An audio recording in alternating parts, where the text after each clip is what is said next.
आज के इस एपिसोड में रामचरितमानस के ऐसे गूढ़ रहस्य बताए जाएंगे जो आज तक हम सभी से छुपाए गए थे।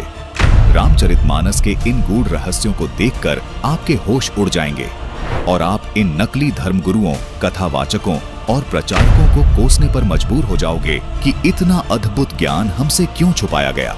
इस एपिसोड को देखने के बाद आप खुद कहोगे कि ये सब तथाकथित धर्मगुरु सनातन धर्म के नाशक हैं। दर्शकों, इस एपिसोड को देखने के बाद आपको सहज ही समझ आ जाएगा कि सनातनी पूजा के पतन के पीछे क्या राज छुपा है। अब आपको दिखाते हैं श्री रामचरितमानस से वह प्रमाण जिससे स्पष्ट होगा कि ब्रह्मा, विष्णु, महेश से ऊपर भी कोई भगवान है। बालकांड में एक प्रकरण आता है जब मनु और शतरूपा परमात्मा को पाने के लिए तपस्या करने लगते हैं। आइए देखते हैं मनु और शतरूपा किस परमात्मा की भक्ति कर रहे थे। ये है श्री रामचरितमानस से बालकांड का दोहा नंबर 143, जिसकी चौपाई नंबर 3 में लिखा है कि नेति नेति जेहि वेद निरूपा, निजानंद निरूपाधि अनुपा, शंभु विरंचि विष्णु भगवाना, उपजहीम जासु अंश ते नाना। जिन्हें वेद नेति नेति यानी यह भी नहीं कहकर निरूपण करते हैं, जो आनंद स्वरूप, उपाधि रहित और अनुपम हैं, एवं जिनके अंश से अनेकों शिव, ब्रह्मा और विष्णु भगवान प्रकट होते हैं। वेदों में जिसको पूर्ण परमात्मा बताया गया है, वो पूर्ण परमात्मा इतना समर्थ है कि ब्रह्मा, विष्णु और महेश उनके अंश से आत्म रूप में प्रकट हुए हैं। यहाँ स्पष्ट है कि ब्रह्मा, विष्णु और शिव पूर्ण परमात्मा नहीं हैं। जिसके अंश से ये तीनों देवता उत्पन्न होते हैं, वो पूर्ण परमात्मा है।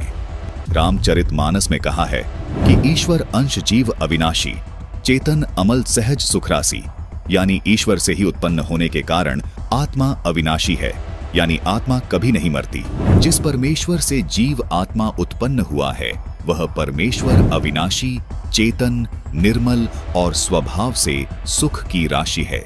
लेकिन सब जीवों के शरीर नाश हो जाते हैं, जिसका समर्थन गीता अध्याय 15 श्लोक 16 भी करता है। आत्मा को अविनाशी इसीलिए कहा गया है क्योंकि आत्मा रूप में ब्रह्मा, विष्णु, महेश, दुर्गा व क्षर पुरुष यानी गीता ज्ञान दाता तथा सर्व प्राणियों की उत्पत्ति उसी पूर्ण परमात्मा ने की है।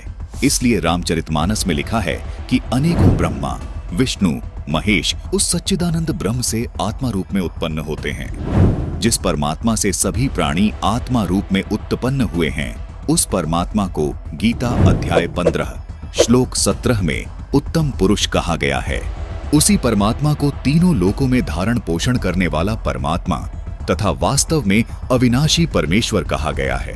गीता अध्याय 4 श्लोक 5 और 9 में तथा गीता जी अध्याय 2 श्लोक 12 में तथा गीता अध्याय 10 श्लोक 2 में गीता ज्ञान दाता यानी क्षर पुरुष ने अपने आप को नाशवान कहा है तथा स्वीकार किया है कि अर्जुन, मेरे और तेरे बहुत जन्म हो चुके हैं, उनको तू नहीं जानता, मैं जानता हूँ।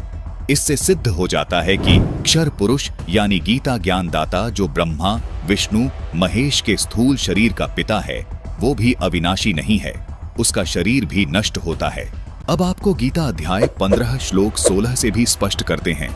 इस श्लोक में कहा है कि दो पुरुष हैं, क्षर पुरुष और अक्षर पुरुष, तथा इनके अंतर्गत सब प्राणियों के शरीर तो नाशवान है, यानी ये सब नष्ट होते हैं, परंतु आत्मा सबकी अविनाशी है।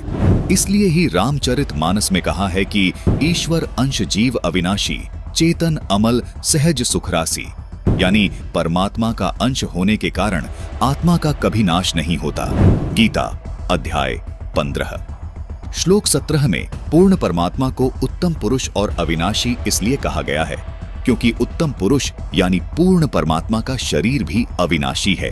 इस उत्तम पुरुष को परमात्मा भी इसलिए कहा गया है क्योंकि ये पूर्ण रूप से अविनाशी है, सब आत्माओं का स्वामी है, जिसका शरीर भी कभी नष्ट नहीं होता।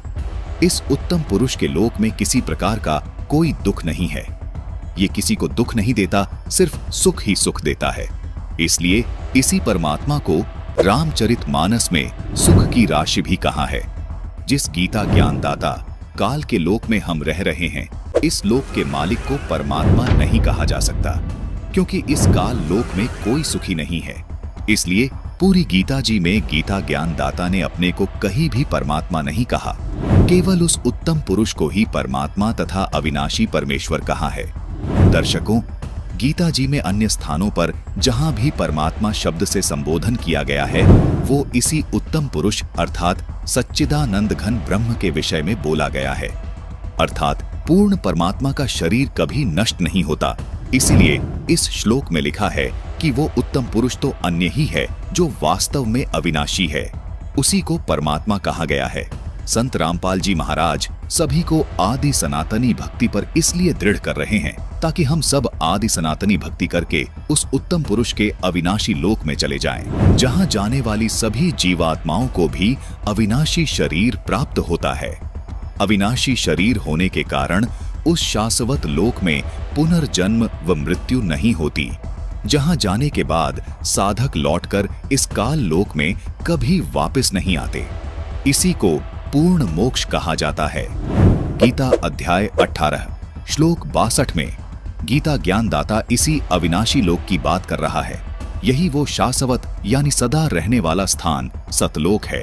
संपूर्ण जानकारी के लिए देखिए सनातनी पूजा के पतन की कहानी संत रामपाल जी महाराज की जुबानी भाग 3 स्पिरिचुअल लीडर संत रामपाल जी महाराज फेसबुक पेज पर। इस पूरी वीडियो का लिंक हमने नीचे डिस्क्रिप्शन बॉक्स में दे दिया है। इस विषय पर और अधिक जानकारी के लिए आज ही डाउनलोड करें संत रामपाल जी महाराज ऐप।